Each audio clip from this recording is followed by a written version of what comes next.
Hey, Chris Baker here for the first time in a very long time. I recently had the chance to discuss Spider-Man No Way Home with my good friend Chris Antista of the Laser Time Podcast Network. This is not Chris right here. This is my daughter. Say hi. Anyway, here it is, and I hope you enjoy it. I keep telling friends it was like No Way Home is this wonderful salute to cinematic Spidey that I didn't know I wanted, because while Spider-Man, it might be my favorite comic book hero, favorite Marvel character ever, I have a weird relationship with those movies just because they're uneven to say the least. And like absolutely. The first Spider-Man 3 is the single most disappointing theatrical experience of my life. Oh, is it? Okay, so it really is. It really is. Man, Venom. We're finally going to see Venom on the big screen, and it was just like a jumbled mess of a very reluctant Sam Raimi making this movie. Oh yeah, and you could sort of feel that. I went to the midnight showing and I walked out really wanting to like it, but I just didn't. I've tried to watch it again since. Oh, dude, we watched it for the anniversary, and I was just like, this is even sillier than I remember. It is. I can't get through it. It is Batman and Robin. Get through it. Amazing Spider-Man 2. Possibly even a worse movie, but it didn't disappoint me as much because I actually worked at Marvel back then, and I worked on the video game attached to it and everything. And I remember, I was on the phone with Activision talking to their producers, basically walking them through the script because I had access to the script, they did not. And I was going like beat by beat. I'm in like in my cube. Other people can hear me in the cubes around me, and I'm going through, and it's like So Jamie Foxx falls into a vat of electric eels, and then he gets electro powers. And people around me were cracking up. The guys on the other end of the line were cracking up, and I was like trying to keep a straight professional face here. But it's like, this is what we got to work with, guys. Wow, so you knew that going into it, So it didn't hit you like a ton of bricks. I didn't hate 3 the first time I saw it. It was like the second and third, like, ew, this is very clumsy. And 1 and 2 like are fine. It's just once Dark Knight came out, like they seemed very dated and Adam Westy. No offense, Raimi's 1 and 2. Raimi's 1 and 2, which I've watched hundreds of times and totally enjoy. It's just like I don't enjoy them that much anymore.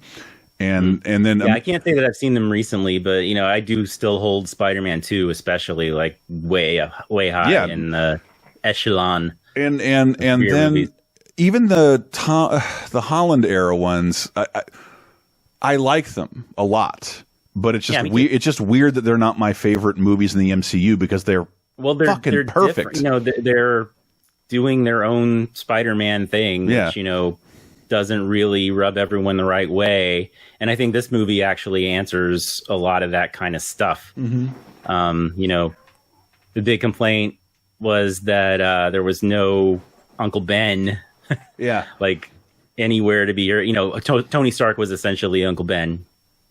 And, this time we do get... I did not want to see Uncle Ben die again. Jesus. Aunt May is basically the Uncle Ben now. And she... I don't know if you caught this, Chris, but, what does she say to Peter before she dies? With great power comes great responsibility? With great power, there must also come great responsibility, which is the actual line from Amazing Fantasy number 15. And if you think about it, this is why we have Chris Baker on. It means a lot more because, all these villains and everybody has great powers, right? But that doesn't mean they're responsible. Zero sense of accountability. So and if you throw in there must be responsibility, then like that, I was just as a fanboy, like yeah, they got it. They got the line right. It's a different. I didn't actually. Uncle Ben doesn't even say it in the comics. Who says it? That's a movie thing. Or is it just something like Stan Lee says in the corner?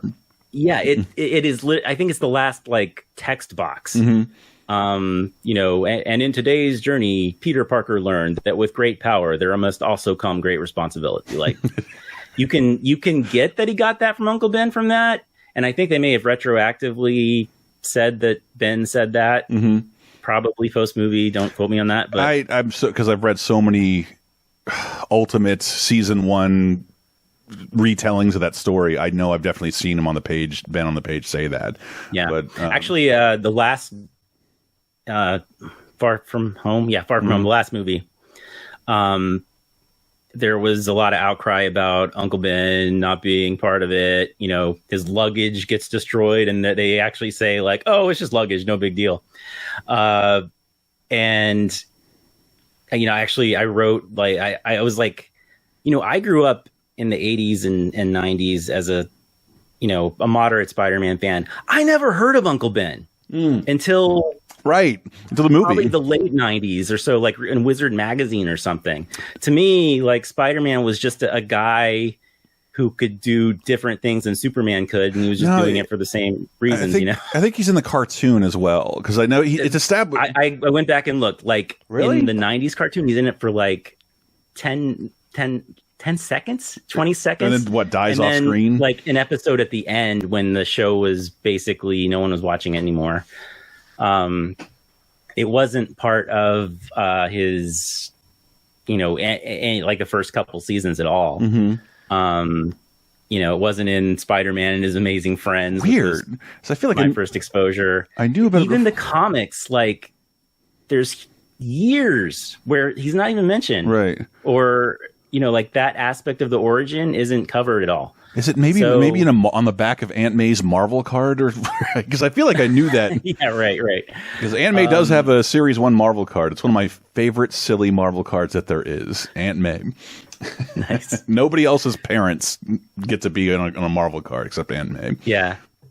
So when I heard like all the people complaining about that, it was mostly people who were younger and their first exposure was the movie. And I understand that the Uncle Ben thing is a huge part of that, and it makes the story better. It really does. Yeah, it's the same way we always have to see Bruce Wayne's parents killed at the beginning of every Batman movie. Yeah, and I always forget that, because seeing Endgame in the theaters, I've talked to my comic friends who own comic stores, and like it's not like Spider-Man issues are flying off the shelves. Comics aren't doing great during the pandemic, but I forget that he's bigger than that. He's pajamas. I think they are, actually. I think they're doing better. I'm sure they are. But it's like I always ask them if like a big movie boosts comics, and most of them tell me like not really. No, that's true. They don't. It doesn't really move issues. But then I forget, like my friend's kid went to school dressed as Spider-Man. Probably never read a comic book and can't technically read, but is very aware who Spider-Man is. And I'm only saying because like I wondered. We were real tough on the Amazing movies, and I think there's a lot of valid reasons, but obviously I didn't reassess them or rewatch them before this. It just, I don't want to feel like I hate them, because man, Sony trying to make its own like in Sinister Six universe, like it was so sweaty. They were trying too hard, and too awkward. fast. Yeah, and I think even the bitterness of like Spider-Man not being allowed in the MCU made me dislike the movies even more. So like when Andrew Garfield showed up on screen in this film, the audience went insane, leading me to believe there's like a Star Wars prequel quality to those films. Kids probably grow up and like just love them, man. They're on TV all the time. There was some poll done 6 months, a year ago, like who's the best Spider-Man. It was like maybe CBR or Comic Book Outlet or something like that. Just did a poll, and Andrew Garfield came out on top. I tweeted about it. It's like, what? Even in this movie, it showcases like he's really fucking funny. He like if you like your Peter Parker, he's fantastic, really funny and like less nerdy. He does kind of nail that. And I've seen Peter Parker's been depicted like that a billion times. I've seen people like, he's too cool. Like, we've had a billion cool Peter Parkers. He's a very handsome dude once you leave like the Ditko era. He looks like Peter in the books. He really does. He does. More than anybody. He's the most Peter Parker looking Spider-Man. But this one, I kind of, way back when Batman and Robin was out, the terrible George Clooney one. Yeah. It's not a good movie, but I couldn't help but think like, I think Clooney could be a really good Batman if he had a good stuff to work with, right? You're hoping he shows up in Flashpoint? And similarly, like this movie proved that Andrew Garfield, who to me in those other two movies was easily the third of the three. Yeah. This one, I think he was amazing. They actually say it in the movie. It's funny. There's a meta moment, in the movie. I love the scene where he and Toby are just talking. That is if we saw a picture of Andrew Garfield and Tobey Maguire at a party with their arms around one another, the internet would light on fire. But here they are bantering as time lost Spider-Man. There is a magic there that I knew it was coming, and it hit me way harder than I expected. All of it. And there's a part where Andrew's like, he's like all down on himself, and Toby is like, "You're amazing. You're amazing. You're amazing." But first of all, that's meta at one level because he's the amazing Spider-Man, right? And then the next thing Andrew says is, "Thanks, I needed that," which is like, he knows he's the number 3 Spider-Man, right? Like, wow. In real life. Oh wait, that's right. He's like, "I'm number 3." I'm like, yeah. He's got to know that. He's a smart guy, and I haven't seen a ton of his movies, but he's generally considered to be a good actor. Oh yeah. He's pretty goddamn great. And I thought that was a very great like meta moment that fit within the story and also like the outside of everything. Right. I was kind of shocked because I wasn't checking my watch to be like, how long has it been? It's just like, dude, I know Toby and Andy are showing up. It's been like an hour and 10 minutes. Where are they? And it really is something of substance that like brings over their arcs from the previous films. Yeah. It's not just a cameo where they help Peter kick things. I love that those movies, they still matter, and maybe even more than ever. Like the Garfield movies, I basically considered throwaway and right. But of no significance. But while imperfect, when he rescues MJ, like the whole audience, the whole audience, who I won't give the benefit of the doubt for having read comics, got the significance of that he got the chance to save a version of his girlfriend the right way, and you could hear the ladies in the audience like, "Oh my God." It was one of the weirdest reactions because I guess I didn't expect a lot of that sweet stuff. And if you just only watch the movies, which I believe my date is in that camp, but if you read the comics, it is kind of rewarding to see all those plot points come back in a single film like that. A relationship to Norman Osborn and Dr. Octavius. And that was also what I had written down as something super cool, something I didn't know I wanted to see. Doc Ock scenes with Alfred Molina with modern effects. I was just blown away. I knew he was coming. He was in the trailer, and it's just like, it is so cool I get to see this. You know how cool it would be if I could see a Jack Nicholson Joker in the next Batman movie? Like, that would be amazing. And with modern effects, it was such a cool moment. And seeing, it was the thing I really kind of hate about the Spider-Man movies. And we've done plenty of podcasts together. I'm sure we've complained about it too. Killing the villain at the end of every one. The idea of like, really, you murdered Goblin in the you really want to take him out in the first movie? That actually was comics accurate. Yeah. Yes. But but more that like Willem Dafoe's character, and they found ways to shoehorn him back in because he's not Jack Nicholson. You can get him. But I just hated that they kept killing their villains, the one and done style of those Spider-Man movies, and getting to see, because I've always wanted to see those characters again. And I didn't realize that until they showed up on screen with, I'm gonna guess, wonderful de-aging makeup, because holy shit. Yeah, I read that. Is that I haven't read anything. I really try to stay away from everything until I talk to you. So I'm not smart to any of this, but yeah, everything looked so great. And then making Jamie Foxx look less silly. And I think I read somewhere that was part of it. Like, I don't want to be blue again. I'm not doing that.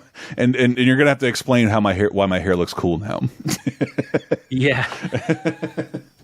Yeah, there was a moment, it's in the trailer too, but where the lightning flashes and it's like the shape of his mask. You see the mask, yeah. And all these I didn't like the way Amazing seemed to be shoehorning in the Sinister Six, but like this is about as close as we're gonna get, I think, to that concept.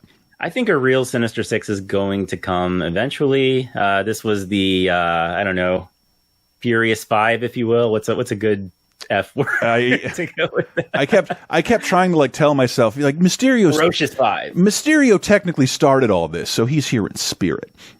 And yeah, but here's okay. So now we can bounce around whatever you want to talk about because I'm sure like you have a ton of stuff that I missed. Because the thing I started geeking out like crazy over when like the explosion happened and Goblin appears and like I didn't notice him wearing a purple hoodie the whole fucking movie and it was great and exploded and I'm like I like grabbed this man I hardly know like this is I hate Metal Goblin. This is so great. This is so great. It's only for like 5 seconds, but like I was like, woo!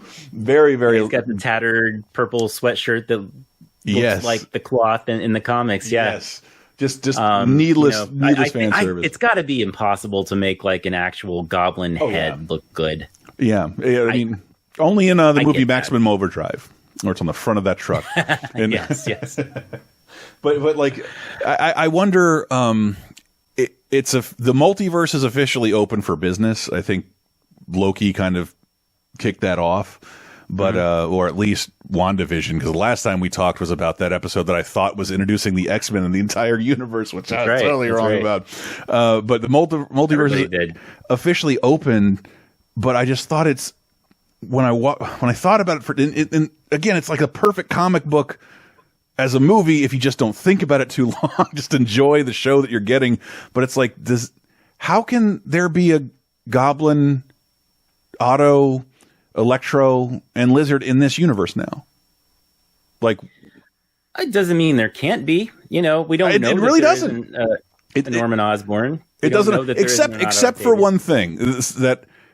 This is so confusing. I did not want to talk about the end credit sequence right away because it's very confusing. Okay. But Norman Osborn, he's like, I went and there was someone else living in my house. Oscorp doesn't exist. I'm like, it doesn't? Because the movie was preceded by a Morbius trailer, which had a giant Oscorp building. Yeah. Were we confirming that Norman Osborn and Oscorp do not exist in this film? Or in this universe. In the MCU, they do not, apparently. I mean, that's news to you, right? Like, I don't remember that ever being confirmed. Yeah, I don't think that was ever, like, officially stated one way or the other. And just to say it outright like that, but it's also, you just showed Oscorp in your Tom Holland universe movie trailer. Look at the Morbius trailer, which doesn't look as bad as I thought it would look. Is it a Tom Holland? We don't know. I thought that's what they were saying. But then, okay. So I'm trying not to think about the multiverse stuff too much, and I get why you can't have James Franco here. I think he was even more trouble back when they were shooting this stuff. So you don't want to put him in this movie. But why wasn't Franco here? And Topher Grace. And Topher Grace. Because I was gonna say we're skipping way ahead here. The post credit sequence. That's what I'm talking about. And I would love to have seen like Eddie, Tom Hardy Eddie meet Topher Grace Eddie. Yes, and like have Tom Hardy Eddie. Just eat him alive. Bite the head off of Topher Grace Eddie. Topher Grace would do it. He seems game for something like that. I hate that Venom so much. It was so especially because they made the black costume in Venom like this is going to be the focal point of the movie. I'm like, you mean the last 30 minutes of the movie and just going to murder him immediately? Oh my god! I remember reading before walking the 3 that Raimi hated Venom, but like, man, that really showed on screen that you do not like this character. I can't believe you're a professional. How come you couldn't make this work? But so I'm very confused by the end credits, the mid credit sequence, which, hey, Tom Hardy's Venom. I saw Let There Be Carnage. It was less bad than I thought it'd be. Once again, fun. It was just it was exactly what it needed to be. Man, those Sony movies curse a lot. It's kind of jarring. They like I guess so. Every character said shit, in this film. It's just not used to that. I think you're right. That happens more even on Disney's MCU shows, but yeah, they curse a lot more, especially in Venom. And the mid-credit sequence, Venom is in a Mexican bar describing Tom Holland's Spider-Man, and then, oh my God, I was talking to another friend, like, what do we call this? We can't call it the blip, the multiverse zap. So Tom Hardy is zapped out of the MCU. And I'm like, didn't the end of Venom have him seeing Tom Holland on television? So yeah, did the end credit sequence? I feel like that happened right before he went to the bar and talked to the guy. Right. So in this movie, the end credit sequence takes place during the multiversal blip where Venom apparently just doesn't give a shit. He's living in a different dimension. So that's the only thing that makes sense. And also, I guess it can only blip you where you're located. So I'm guessing he was in his universe is Mexico. It's so I'm glad they're going to introduce, but does that really mean they're going to introduce a new Venom, or just we're going to get to a symbiote Spider-Man costume? Who knows? You know, they may not even know yet. They may have just like put that there to, you know, to tease us and make us talk like we're talking right now. Yes, but like after I was pretty fine with Venom, and then I walked out of the movie theater at that mid-credit sequence, and I'm like, what the fuck was that? Like, Venom's like, who's this? I'm like, the guy you look like. How do we explain why you look like this? And why Carnage and Venom look exactly like Spider-Man, having never ever met him? It makes me kind of infuriated. Well, he doesn't have the spider on his chest and all that. Not yet. But but would you even be looking? I don't know. I just don't want to see. I don't think I want to see another symbiote saga with Tom Holland. I don't think I do. Oh, whatever. If it was done well, I'd want to see it. Man, Venom's one of those characters that like I actually, you know, I was alive when that was happening, so it was very special to want to see it on screen. It was so disappointing. I'm just like, yeah, maybe don't do it again. But who knows? I did want to sort of ask you, like, as a big Spidey fan, who would you prefer the next villain to be? Given that, like, the next villain to be. I mean, if you were speculating 2 years ago, you're like, well, we got Doc Ock and Goblin. I'm like, I don't think they can introduce those in the next film. So I'll walk you through my speculation before, you know, we knew about the villains and everything. Mm-hmm. You know, I thought it would be like Spider-Man on the Run. Mm-hmm. And, you know, they'd bring like Kraven into it to hunt him down.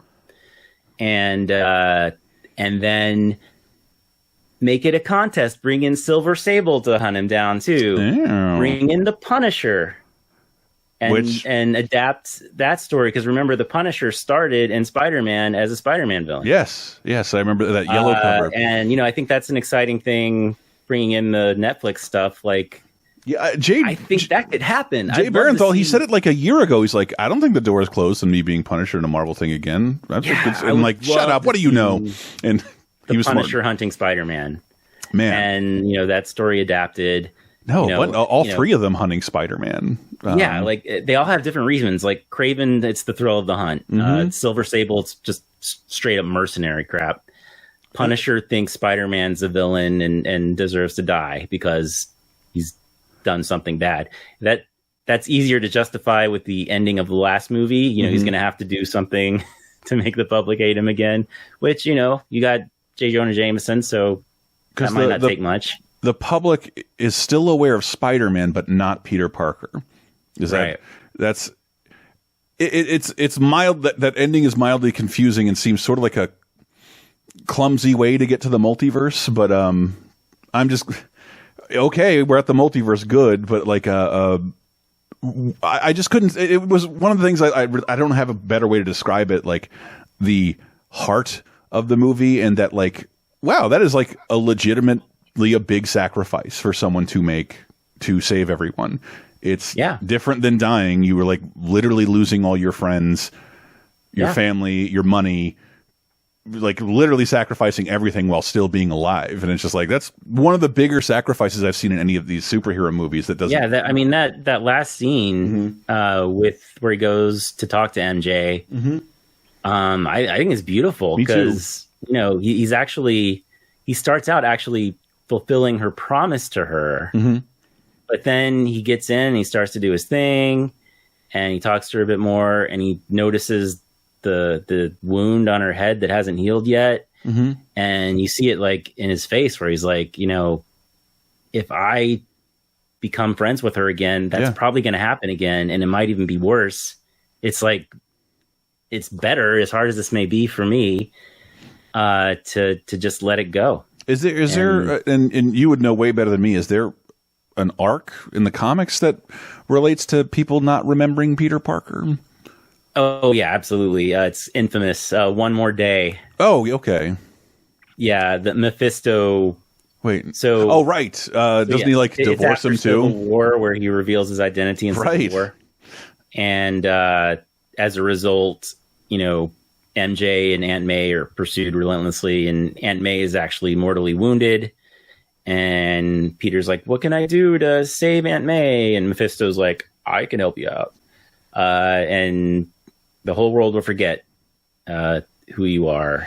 I'm surprised that's how that happened, and nobody liked it. But the stories that came after were pretty good, so it may have actually been worth it. But that's all that stuff is super odd to think about. The multiverse concepts. It is also very neat to think of Tobey Maguire Spider-Man and Andrew Garfield Spider-Man being officially in the MCU indirectly. For a flash second. Part of me is like, are we going to see like I don't think it'd be Disney Plus, but some kind of streaming service series that's like the further adventures of Andrew and or Toby. Whoa. Because I feel like they could do that if they wanted to. I thought it was really interesting what Andrew said, where he's like, after Gwen died, I let the rage consume me, and we didn't see that. Like, what did he do? I don't know. and why did the multiverse thing pluck people from various different timelines? What was it doing? Because it's implied that Toby Madge is aged normally, even though he still looks pretty young. But it heavily implies Andrew Garfield had quite an arc after the movie we saw. Yeah, and it's very confusing. But I think if you remember, Sony is now one of the tiny movie companies because it hadn't gone around acquiring a bunch of stuff. So it's the one movie company without its own streaming service. So they signed with like an exclusive deal with Disney Plus, meaning the Spider-Man movies are coming to Disney Plus. They'll all be in one place, but I never thought about what you just said, like a Anakin Obi-Wan.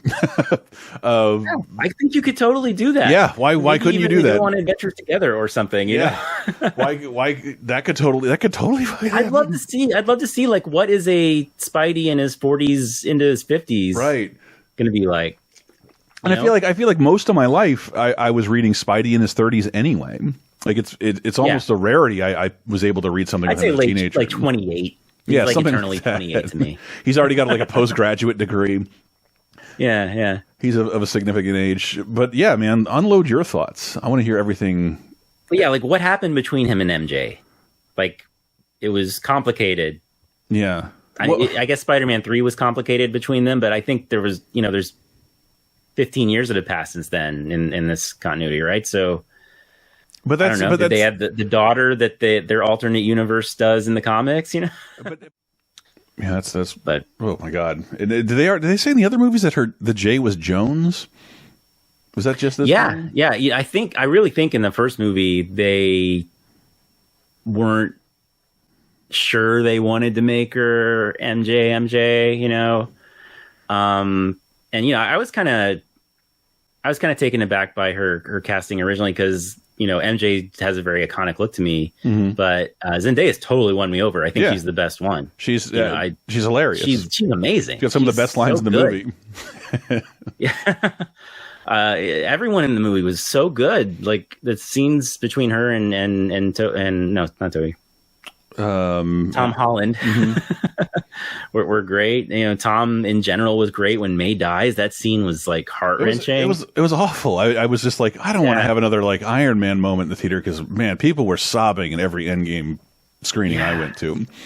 You know, and Willem Dafoe is like magic. Yeah. You know, like, Shakespearean. Willem Dafoe is so cool. And that's Molina's great. The last thing I had to say, like, I don't think even knowing that these villains were going to show up from cross movie universes in the movie, I never would have expected the plot to take the direction it did.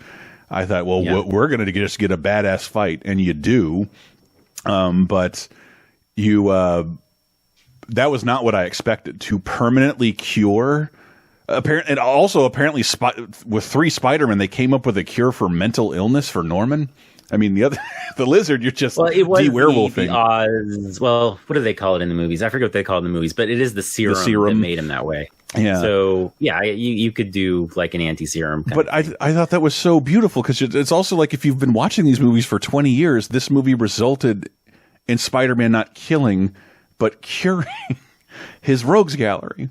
Fucking crazy. It's like, I never would have expected that. At the cost of Aunt May's life. Yes, at the cost of Aunt May's life. Think of it. This occurred to me. Spoilers for the end of the Spider-Man PS4/PS5 game now. You know, there's a choice Peter has to make at the end of that game. Do I save Aunt May with this dose of this serum or whatever? Or do I save the city by getting it to another hospital or something on time? I forget exactly what it is, but basically it's, do I save Aunt May or do I save the city? And he chooses the city, and Aunt May dies, right?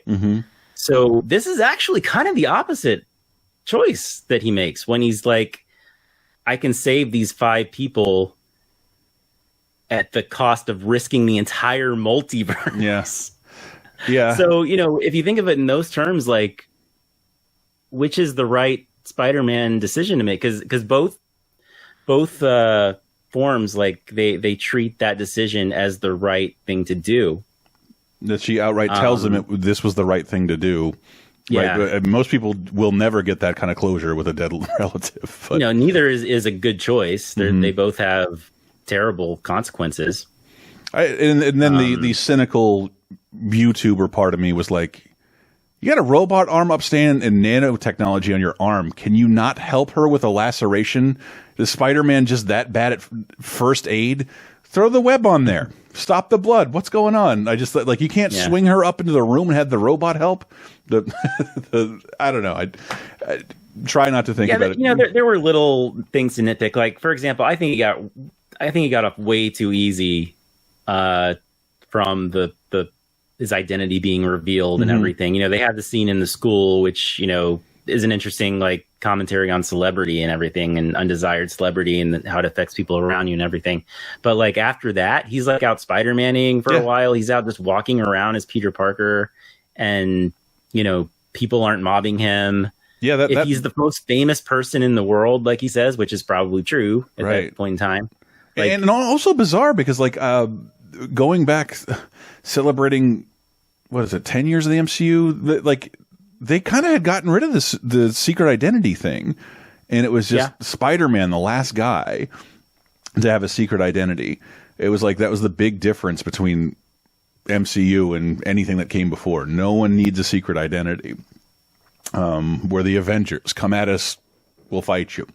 I thought that was going to encompass far more of the movie, rather than just be a catalyst for everything else. Because it does seem like the movie itself forgets that. You know, it's a nitpick, and the movie's so good I can look past it. Yeah, the movie is trying to get you somewhere bigger, and it is such a rewarding story for people who grew up with these films. 20 years, man. 20 years. That's so neat.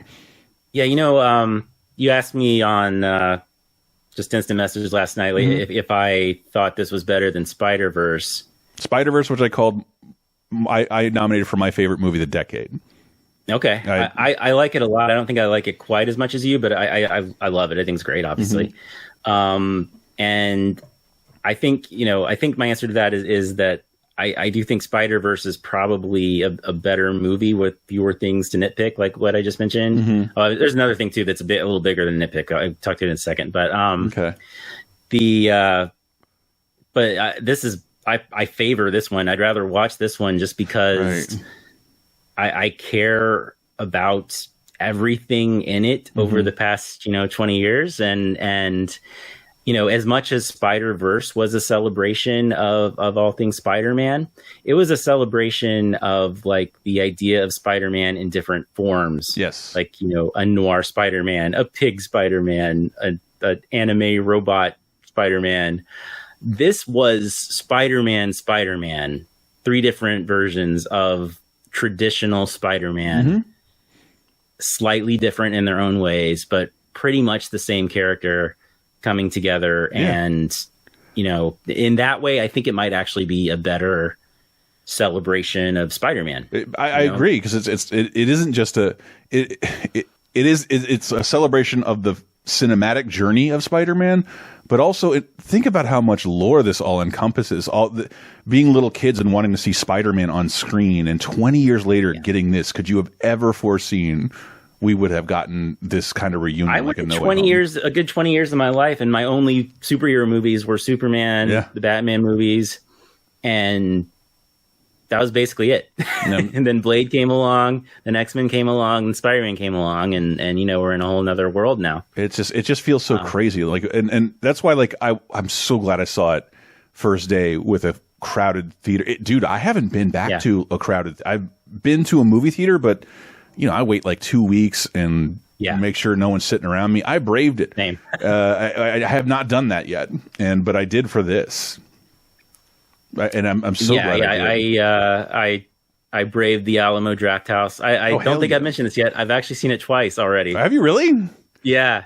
You watched it again today? I went ahead and I needed some minor car work done today, so I was like, the Alamo is a 3/4 of a mile away. I can walk that. Get my car done. I'm jealous. Those Alamo seats are at least a little space between everyone. Yeah. Actually, the day show, today's day showing was really different than yesterday's first showing. Yesterday's first show was like it was a 3:00 show, but it was like a midnight show. Right. When there were midnight shows, and that was how you saw it first. People were applauding and like really hooting and hollering. Today's was much more subdued. I had a little more space around me, which was nice, but it was super fun just yesterday. Whenever anybody big showed up, like, people were totally into it, and like gasps and a lot of people were legitimately surprised, like, especially Andrew Garfield when he comes through. I was surprised at just how much the scene I had already seen a few times in the trailer when Doc Ock comes in, like, that actually, like, seeing on the big screen, that hit me. That's what I was saying. Like watching him move around with those tentacles, it made me. Obviously I love that character, but I really loved Alfred Molina as Doc Ock. But just when he says "Hello, Peter," which I had heard probably 15 times already, like, it was like, whoa, this is real. I don't know. It was a moment, and seeing all those guys show up, even the ones I don't really care that much about, like Sandman and Electro.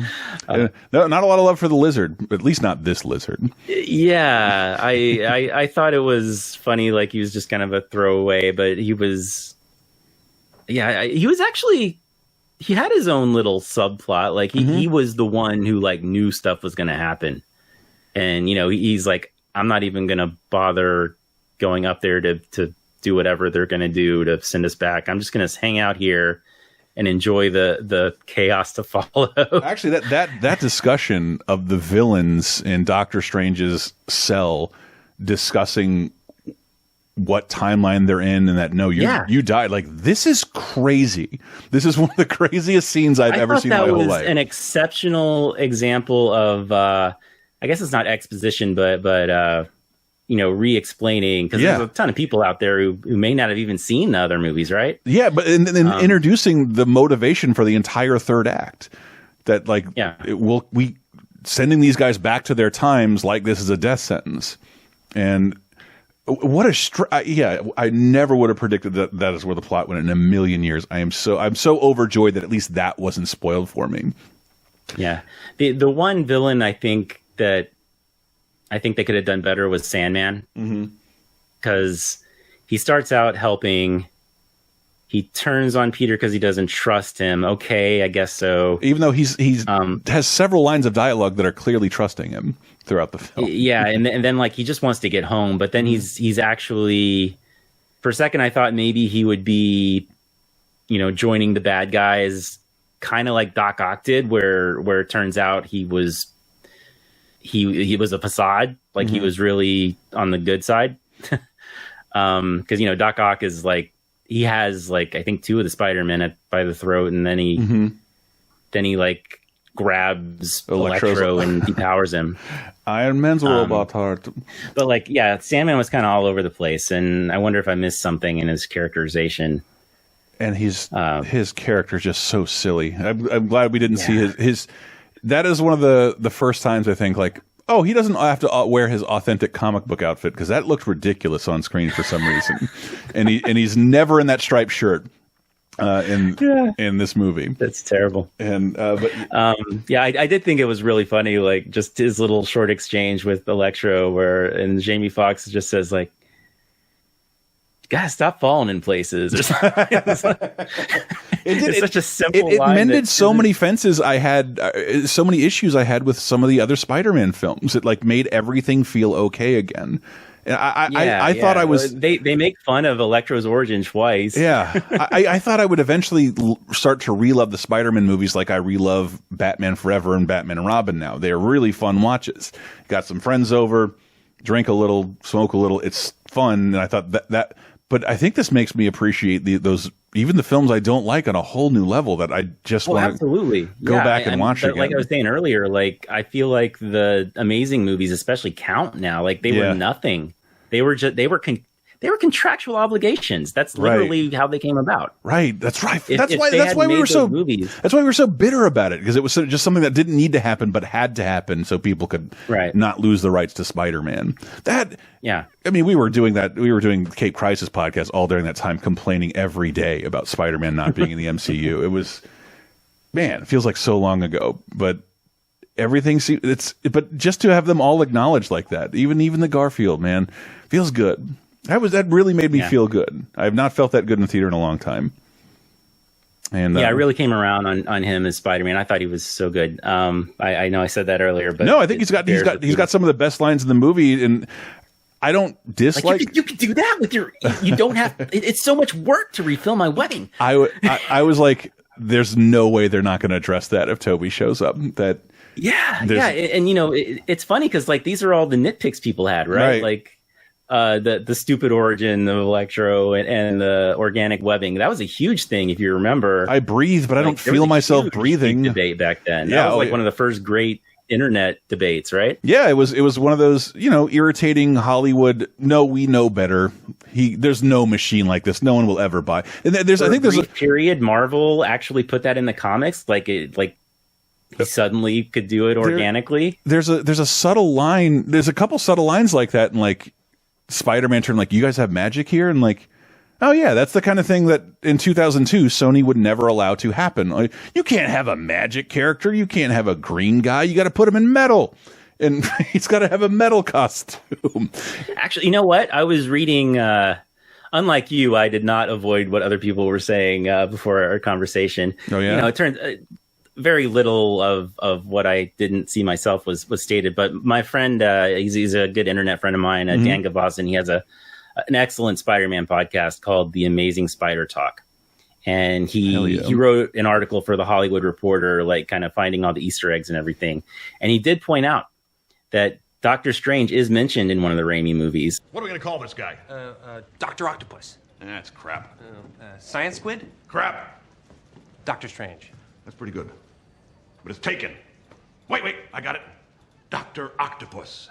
But I thought that... Actually, that reminds me of another nitpick here. J. Jonah Jameson, I love... He's a paradox. I love J.K. Simmons as him. But at least not yet, he doesn't really have a relationship with Peter Parker. No. And I think that's super important to their relationship. He's just Alex Jones hating. I was ecstatic that they just went full Alex Jones with his character. Up to By the supplements. But yeah, I don't see how they ever form a relationship now. Yeah, he did phone in. Who knows what that really was with people's memories and everything. Maybe in a future movie he goes to work there. Just look, I guess he can now. Nobody remembers him, so why not? He could work at the Daily Bugle tomorrow. Actually, that was this is super nitpicky because I feel like somewhere in the movie they say like everything that happened with Mysterio was last week. But it went from summer to Christmas. Just saying. Yeah, I guess so. But I've never seen a Spider-Man movie set at Christmas. I was super excited to see that happen because when the game did that recently, it was awesome. Like they didn't make a big deal out of it, but I guess it was. It was interesting to see like Rogers the musical. Which is in Hawkeye right now, so you can tell these are kind of happening. Together. Actually, it was subtle. What's her name? Black Widow's sister who just showed up in Hawkeye. She says, "I'm in New York. While I'm here, I'm going to go visit the new version of the Statue of Liberty." She just says it like that. That actually confuses me a little bit because that implies it's done, and it's not done yet, and it gets seriously wrecked. So maybe Hawkeye's actually a little later. Well, think about this: the movie really came out on Thursday. They advertised Friday. The Hawkeye came out on Wednesday. We had 2 awesome pieces of MCU material drop in 2 days. Yeah, it's so unbelievable. I was at the party telling guys, I don't know, somebody said something about privilege and I was just like look at what I'm wearing. I get, not only do I get to, what I used to buy clothes with Donald Duck and Spider-Man on it and kind of get made fun of in high school.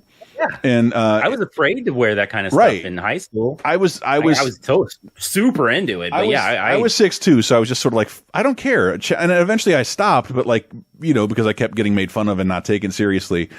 But it's just like, now I walk into any Target, everything I've ever loved is on a t-shirt. I walk into every movie theater, every character I ever loved has a big movie that is usually good. I don't have many complaints. And every day you can get. I'm wearing a fun unlicensed T-shirt right now. It is Frogger with Thor. Throgger. Hell yeah! A nice Loki / Frogger reference. Hell yeah, man! My buddy has been to a couple cons. Each time, Gator Loki is there taking pictures at the Florida cons. At the Florida cons, but actually, going back to the whole Statue of Liberty thing. It brings me to one of my favorite things and one of my things I'm kind of like, I don't know, which is my biggest nitpick. The thing I love is that if there's one symbol of heroism in the Marvel universe anywhere, it is Captain America's shield, right? Like that is like, it is like the symbol of heroics. So this is basically a scene about what it means to be a hero in some ways.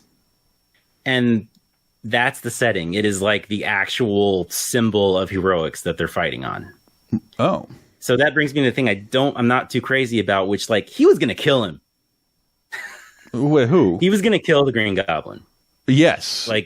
It took Toby Peter stepping in to stop it.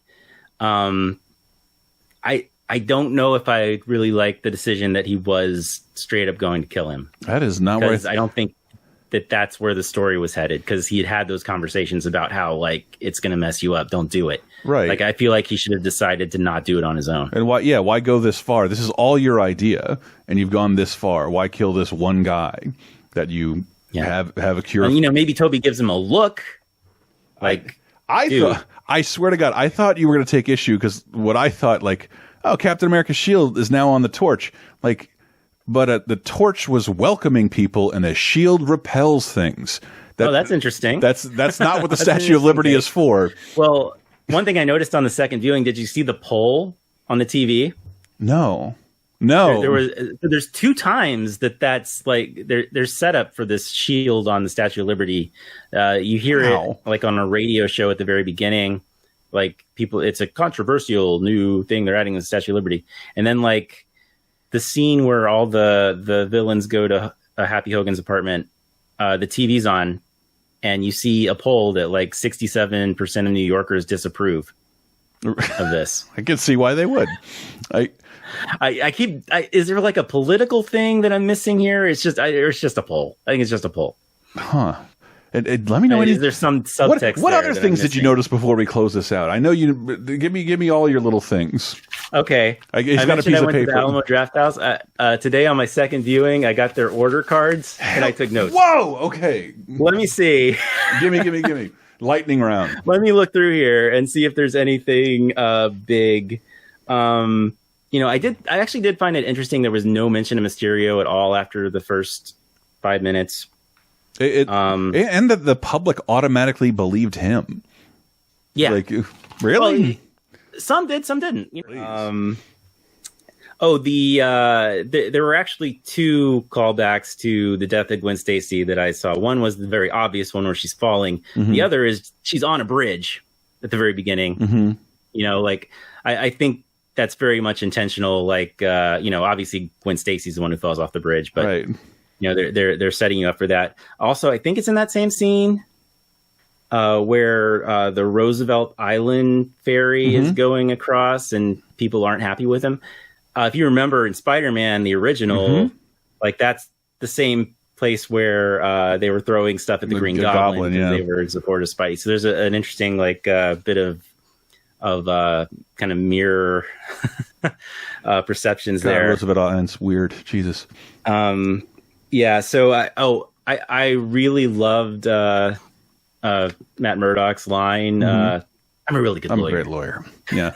Yeah, that's and that actually comes out. I noticed on the second viewing that comes directly after he tells Happy Hogan he's going to need a really good lawyer. So I don't know if there's some connection there. I hope that's not it for Charlie Cox's Daredevil. I really do. I feel can't like imagine if they put him in this, they're going to put him in something else. Or maybe that's just how the world works now. Just because they have so many players now that. Yeah. Imagine if they start bringing in X-Men actors just show up in the same colors. You know what? I bet Charlie Cox is in the She-Hulk show. I think that I read that speculation somewhere too. How could he not be? How could he not be? Yeah. Maybe the whole, maybe there's a case throughout the entire series that's Jennifer Walters against Charlie. I think he has. There's no way that's not happening. Yeah, I think something like that's got to be happening. So I thought it was even. Did you notice the PS2 collection that? No, what Peter has? The first time I watched this, I noticed there were PS2 games. I did not catch what they were, but when the damage control is actually there, taking pictures of the apartment and everything, there's a stack of I think 3 PS2 games. I caught 2 of them. One of them is an NBA Live. I didn't catch the year. The other one is Stuntman. Not a bad game. Not a bad game. A very random choice. I wonder if there's a big fan of that game. That's too specific. Yeah. I thought it was cool that they gave the Watson acknowledgement. I think we might have mentioned this earlier, but she's Michelle Jones Watson, which we don't really know the whole story there.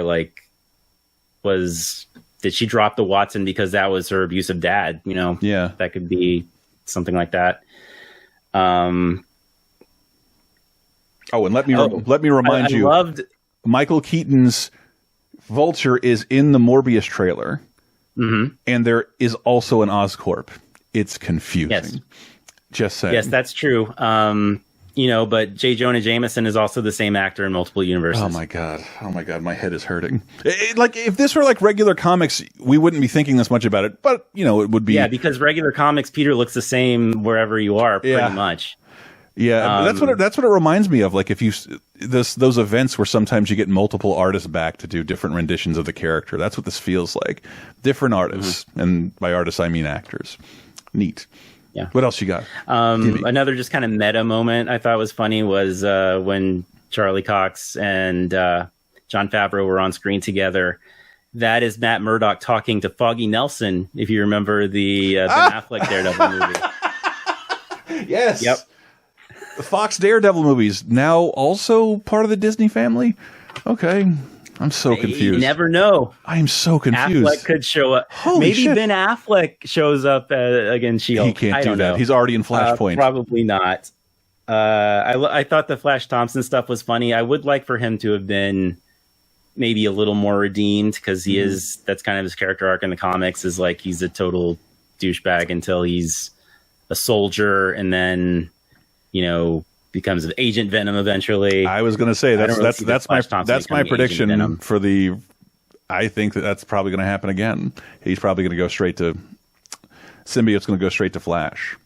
You think so? I don't think. I mean, they got rid of the Eddie Brock that I thought was in that universe. They blipped him on out. Well, yeah, I don't know. And left it drop behind. I think there will be a different Eddie Brock, or maybe Tom Holland or Tom Hardy comes back. The drop is in Mexico. Who would be in Mexico? Oh, he's rich, so maybe, no, keep going. I'm sorry. Well, you know, I guess these symbiotes have like a multiversal knowledge too, so maybe that particular symbiote wants to go back because he realizes he left part of himself behind. I don't know. License plate in the bridge scene. Actually, yeah, there's a couple things with Doc Ock in the bridge scene. The license plate was 63 ASM 3, which was Amazing Spider-Man number 3 that came out in 1963. Is the first appearance of Dr. Octopus, who is there. Also in that scene, he lifts up Peter by his arms, like kind of in a Jesus Christ pose almost. Reference to 2. And which is the cover. That's the cover image. It's a very iconic cover image of I don't think he's grabbing his legs like he does in the comics, but I do think that was an intentional homage. Did you see the Ditko graffiti on top of the school? I did. Yep. Damn it! I don't have a single point yet.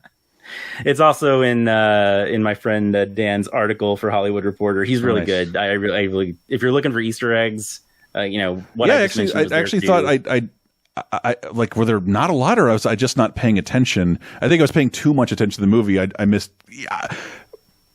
Spoiler for the post-end credit sequence. My friend was like, "You see Shuma Gorath?" I'm like, "No, no, I didn't." Like, what? He's totally there. He throws a car. I know. I think I was like, I went down to like get my trash from under my seat, and I think that second I just didn't see it at all. How do you miss that? And I don't know how you missed that, but I did. I totally. He throws a car. I didn't see it. It's awesome. Yeah, that was the highlight of that. That it was the trailer basically, right? That's nuts. That's because I think their post-credit sequences have been getting weaker and weaker, and I am totally fine with premiering a trailer at the end. Fine with me. Yeah, do it. I think it's probably a political thing between Marvel and Sony that they showed a Marvel trailer. Basically, it was a trailer debut. Yeah, because they did that with the X-Men one time, I believe. That's right. That was weird. Yeah, very very. That strange. was weird. They also did it after Venom. They showed like 3 minutes of Spider-Verse. Oh, the new. It took me a while to realize this. I think when I finally saw that, you know, he had an arc reactor. Electro had an arc reactor. He talks about how like the energy here is different, and I love it. It's because it's arc reactor energy that's going through the power lines, right? Wait, what? You know, early MCU when Tony invents the arc reactor, he's welding underground wires. Revolutionizes power. Yes. So it's a whole different type of power going when Electra's like, I really love the energy here. You know, that was actually something I had in my brain. Is like, did they not follow up on that? But that might be what it meant. I thought there was implications when he talks to the Spider-Man, like, your science is way better here, because it is. The MCU science is leaps and bounds ahead of Amazing Spider-Man science. Yeah.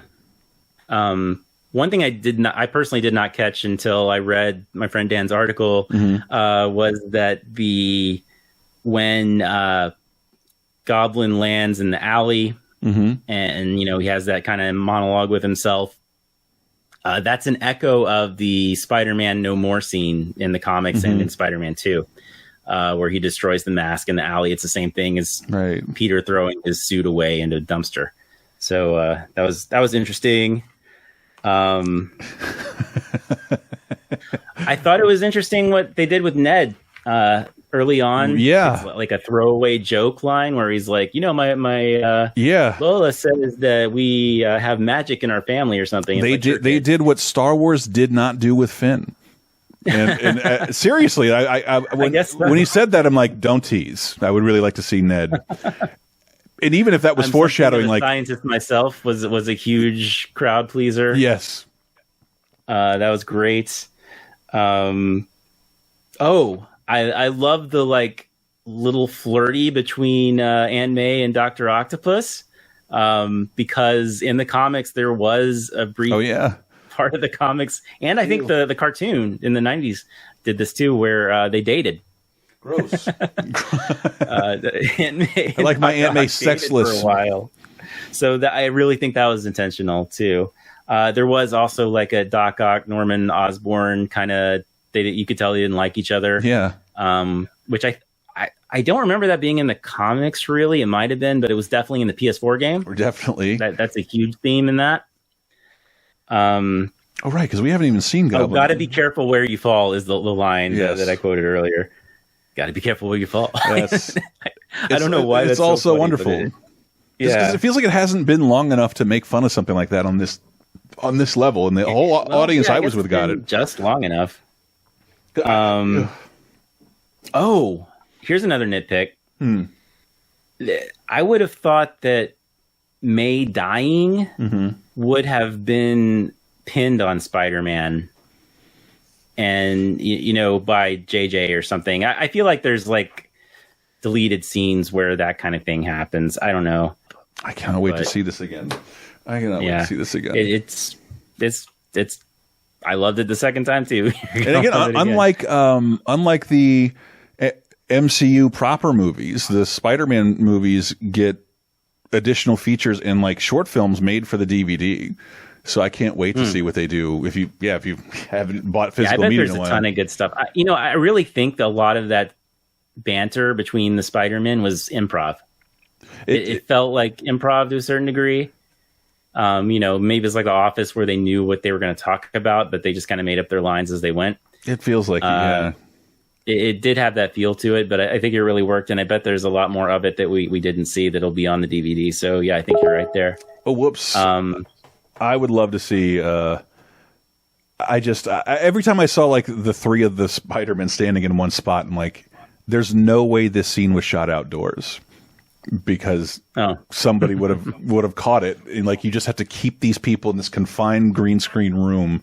It must have been like semi-miserable. I'm pretty sure it was all CG, like when they're in front of the moon coming in, and that's so pretty. It's a great hero shot, though. I love that so much. It made me so happy. Yeah, I keep looking because Spider-Man's suit has been very clearly CG for like the last two movies, and there's a couple moments here where like either the CG is really good or they made physical versions of this, even the Iron Spidey. I think there's some physical versions going on. CG moments when the nanotech moves around, obviously. Yeah, but even I thought that costume was always CG. It's too shiny. But yeah, that last costume. Oh my god. Oh yeah. That's in both viewings. I was looking hard at the back spider. Because that's the thing that's never been right. the spider, the beetle spider. And I couldn't tell for sure. The right comic book accurate one is a circular spider, it's a beetle. Kind of an oval shape. It's a little tiny legs beetle coming out, kind of jagged. Amazing was a very thin spider, and it actually looked more like that to me. So that's a little. I wish it was perfect. It might be, and I just couldn't see. Because he goes really fast, it's just hard to tell. Glistening. I mean, that's like when I watch the Tobey Maguire ones now. Those are my big like anytime Spider-Man's outside, it looks so fucking fake. And like the movie ends with Spider-Man swinging in this like revelatory suit, and like this looks good now. It looks good. Yeah, it looks and much you can better see now. The sewing machine. Yeah. I